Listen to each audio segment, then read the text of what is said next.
हम लोग भारतीय जलवायु के बारे में पढ़ रहे हैं और आज जो चैप्टर हम लोग पढ़ेंगे वो शीत ऋतु में मौसम की क्रियाविधि। आप लोग हेडिंग डालिए शीत ऋतु में मौसम की क्रियाविधि।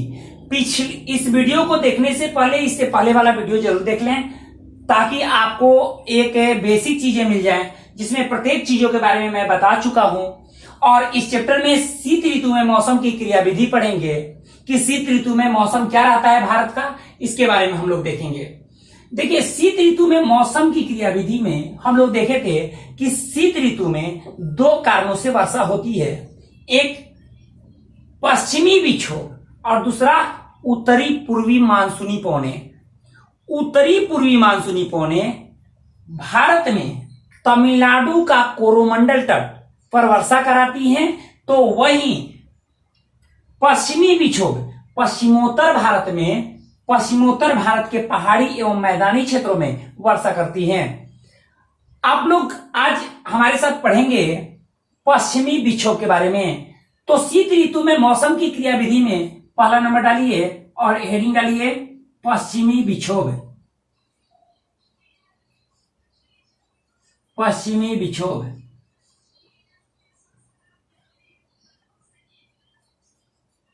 पश्चिमी विक्षोभ।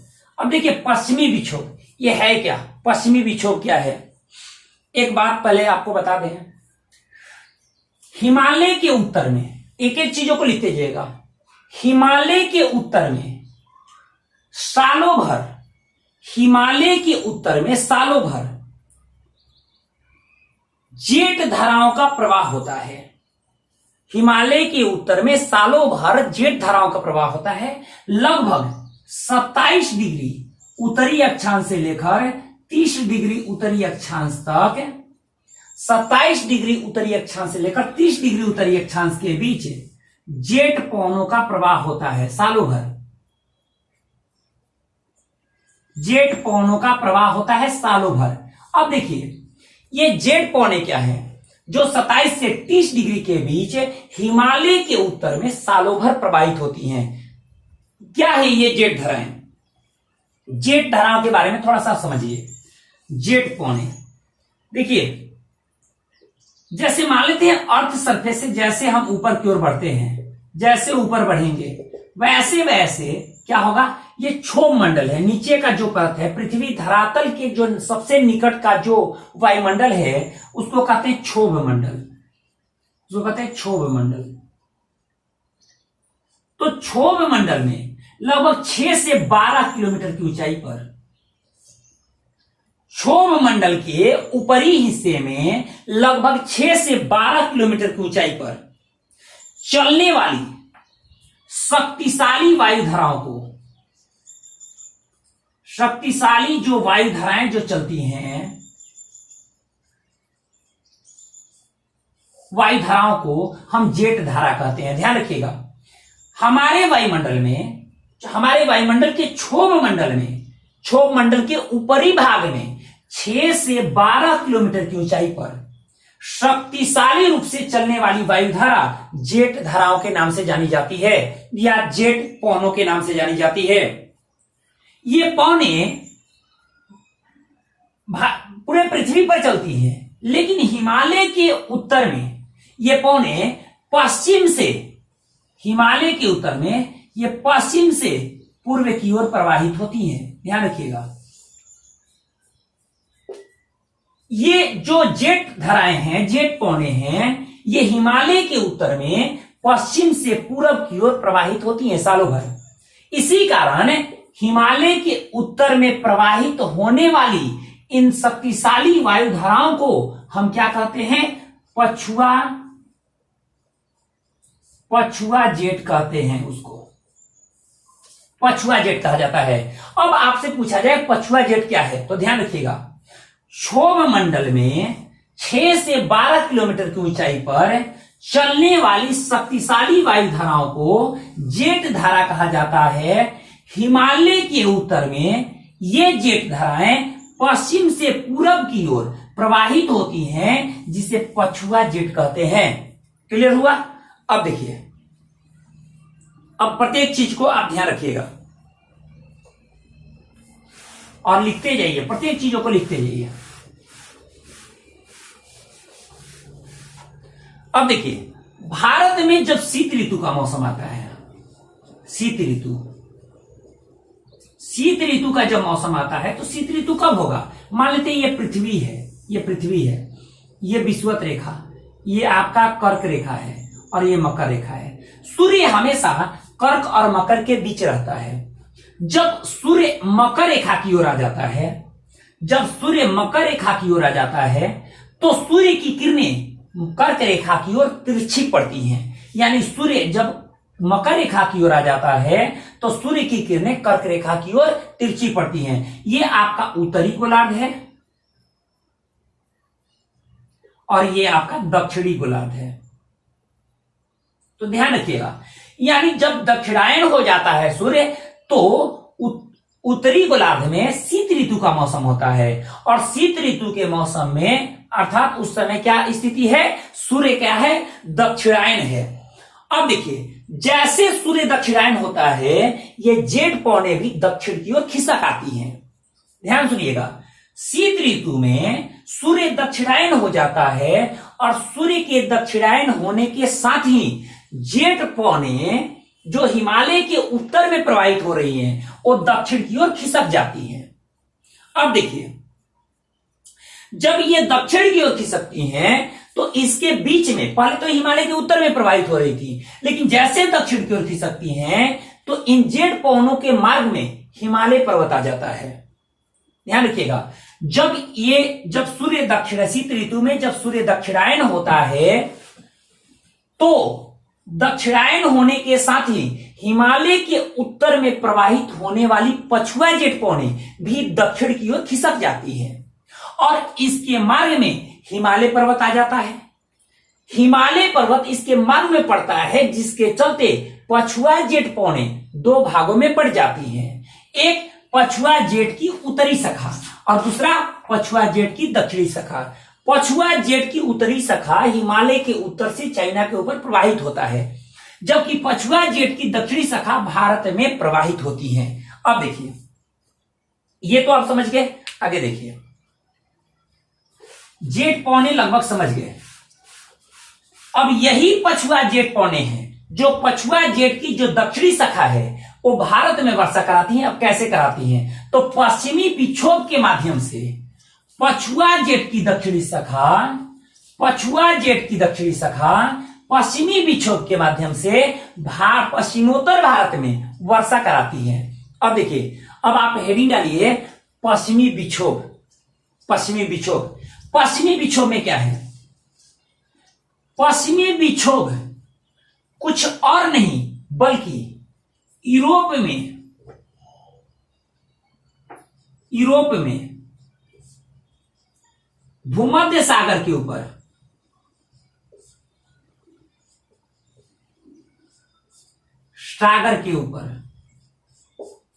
एक चक्रवात उत्पन्न होता है। ध्यान रखिएगा, शीत ऋतु के मौसम में यूरोप में भूमध्य सागर के ऊपर एक चक्रवात उत्पन्न होता है जिसको हम शीतोष्ण चक्रवात कहते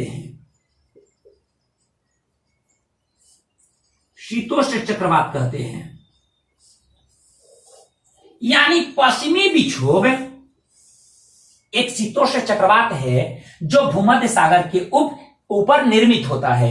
पश्चिमी विक्षोभ एक शीतोष्ण चक्रवात है जो भूमध्य सागर के ऊपर निर्मित होता है। अब ये शीतोष्ण चक्रवात कहां उत्पन्न हुआ? भूमध्य सागर के ऊपर, लेकिन वहां ये तो शीतोष्ण चक्रवात उत्पन्न हुआ और उत्पन्न होने के बाद ये क्या हुआ कि आया किसके चपेट में? पछुआ जेठ पौनों के चपेट में आया। जो पछुआ जेठ पौने हैं उसके चपेट में आया और पछुआ जेठ पौने इस शीतोष्ण चक्रवात को लेकर के भारत में प्रवेश कर गई, पश्चिम की ओर प्रवाहित होने लगी, पूरब की ओर। पछुआ जेठ कैसे चल रहा है? पश्चिम से पूर्व चल रहा है। कौन? पछुआ जेठ। तो पछुआ जेठ पश्चिम से पूर्व चल रहा है तो शीतोष्ण चक्रवात कहां निर्मित हुआ है? भूमध्य सागर पर। तो भूमध्य सागर से ये शीतोष्ण चक्रवात पछुआ जेठ पौनों के माध्यम से पूरब की ओर प्रवाहित होने लगती है। जब पूरब की ओर प्रवाहित होते हुए जब भारतीय उपमहाद्वीप में आती हैं तो हिमालय इसके बीच में पड़ता है। क्यों? क्योंकि पछुआ जेट पौने दक्षिण की ओर खिसक गई है, कारण सूर्य का दक्षिणायन होना, सूर्य के दक्षिणायन होने के चलते ऐसा हुआ है। अब देखिए, तो ये शीतोष्ण चक्रवात को लेकर कौन आया? पछुआ जेट पौने। कहां से? पश्चिम से पूरब की ओर। मार्ग में कौन आया? हिमालय। हिमालय मार्ग में आता है, इसके चलते ये दो वर्गों में बट गई। अब ये दो भागों में बट गई। जब दो भागों में बट गई तो ये पछुआ जेट की जो दक्षिणी शाखा है पश्चिमी विक्षोभ को लेकर आई भारत में। तो जब शीतोष्ण चक्रवात को लेकर कहां आई? भारत में आई, तो इसे पश्चिमी विक्षोभ के नाम से जाना जाता है। शीतोष्ण चक्रवात पछुआ जेट पवनों के माध्यम से भारत में प्रवेश करती हैं, जिसे पश्चिमी विक्षोभ कहते हैं। यह पश्चिमी विक्षोभ पश्चिमोत्तर भारत के पहाड़ी राज्यों में, ध्यान रखिएगा,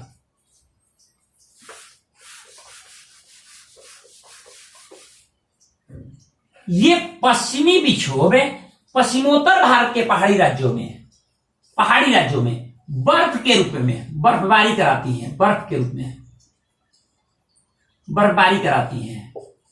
जबकि मैदानी, ये पहाड़ी राज्यों में बर्फबारी हो रहा है क्योंकि ऊंचाई वाला इलाका है। आपको पता है कि हिमालय की औसत ऊंचाई लगभग 6000 के आसपास है। तो आप जरा सोचिए बृहद हिमालय का, तो वो हमेशा वहां हिमपात होते रहता है, हिम रेखा से ऊपर है, इसीलिए वर्षा की बूंदें जल के रूप में न आकर बर्फ के रूप में गिरती हैं। भारत के पश्चिमोत्तर भारत के पहाड़ी राज्यों में वर्षा की बूंदें जल के रूप में न गिरकर गिर रही हैं। किस रूप में?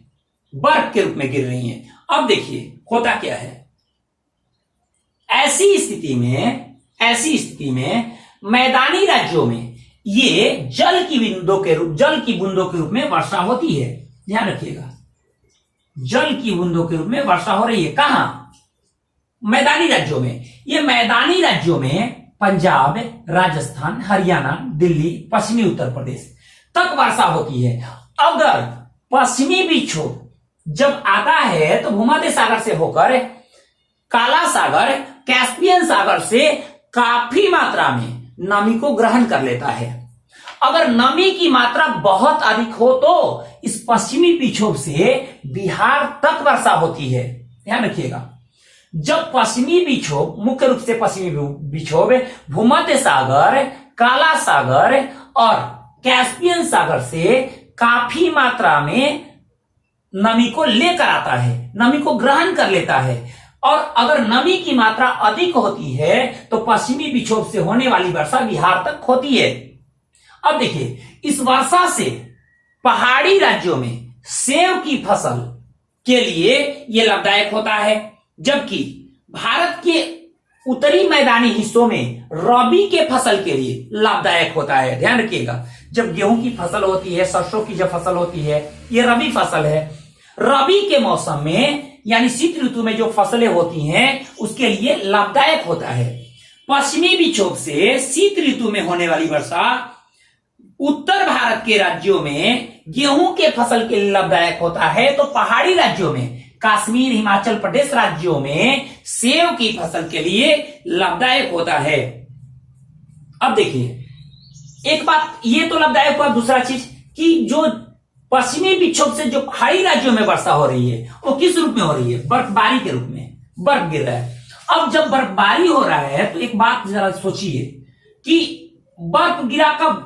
लगभग दिसंबर, जनवरी, फरवरी में बर्फ गिरा, काफी बर्फबारी हुई और उसके बाद स्थिति मार्च तक चला। लगभग दिसंबर से मार्च तक की स्थिति होती है जिसमें पश्चिमी विक्षोभ से वर्षा होती है। तो बर्फबारी तो हुई, और इधर क्या हुआ कि जो हिमालय से निकलने वाली नदियां हैं वो वर्षा होने से पहले ही, वर्षा मतलब ग्रीष्म में मानसून से पहले ही, जब मानसून का आगमन होता है तो मानसून से पहले ही उन नदियों का जलस्तर बढ़ जाता है। पता चलता है मार्च अप्रैल में ही नदियों का जलस्तर बढ़ गया। कारण यह है कि पूरे जाड़े के मौसम में पश्चिमी विक्षोभ से पहाड़ी राज्यों में बर्फबारी हुआ, और जैसे गर्मी बढ़ती है ये बर्फ पिघलने लगते हैं और पिघल करके नदियों को जल उपलब्ध कराते हैं, नदियों के जल स्रोत के रूप में कार्य करते हैं। तो यही कारण है कि वर्षा से पहले ही, मानसून के आने से पहले ही उत्तर भारत की हिमालय से निकलने वाली नदियों का जल स्तर बढ़ जाता है। जैसे हम लोग सोचते हैं कि आखिर में अभी तो वर्षा हुई नहीं, फिर गंगा नदी में जल स्तर कैसे बढ़ गया। मार्च अप्रैल महीने में ही हम लोग को ऐसा लगता है कि गंगा नदी का जलस्तर बढ़ गया, तो हम लोग को लगता है कि वर्षा तो नहीं हुई और ये जलस्तर बढ़ गया। तो ये जलस्तर इसलिए बढ़ा, क्यों? क्योंकि जो बर्फबारी हुई थी, जो शीत ऋतु में जो बर्फबारी हुई थी, वो जैसे ही गर्मी पड़ना शुरू हुआ, ये बर्फ पिघलने लगे और पिघल करके नदियों के जल स्रोत के रूप में कार्य किए। यही कारण है कि वर्षा से पहले ही, मानसून के आगमन से पहले ही हिमालय की नदियों का जलस्तर बढ़ जाता है। इस बात को ध्यान रखिएगा। अब देखिए, ये जो पश्चिमी विक्षोभ से होने वाली वर्षा, मान लेते हैं पश्चिम से पूरब की ओर जाएंगे, तो जैसे जैसे पश्चिम से पूरब की ओर जाएंगे, ये वर्षा की मात्रा घटती जाती है। ध्यान रखिएगा, जैसे पंजाब में अधिक वर्षा होगी, उसके बाद मान लेते हरियाणा, दिल्ली, पश्चिमी उत्तर प्रदेश तक वर्षा होगी। जैसे जैसे पूरब की ओर बढ़ेगी, वर्षा की मात्रा कम होती जाती है। तो ध्यान रखिएगा अगला चीज कि पश्चिमी विक्षोभ से होने वाली वर्षा पश्चिम से पूरब की ओर घटती जाती है। कारण, क्योंकि वो अपनी नमी को छोड़ती जाती है। अगर नमी समाप्त हो गया तो पश्चिमी उत्तर प्रदेश तक ही वर्षा हो पाती है। अगर पौनों में नमी की मात्रा अधिक हो तो यह वर्षा बिहार तक संभव हो पाता है। इन सारी चीजों को आप नोट कर लीजिए। अब ये रहा आपको क्या, पश्चिमी विक्षोभ से होने वाली वर्षा। कहां कहां हुआ? पंजाब में, हरियाणा, हिमाचल प्रदेश में बर्फबारी, उत्तराखंड में बर्फबारी और आपको जम्मू कश्मीर में बर्फबारी हुआ। फिर इधर उत्तर प्रदेश का जो पश्चिमी हिस्सा है वहां वर्षा हुई। अगर नमी ज्यादा है तो बिहार तक वर्षा होगी।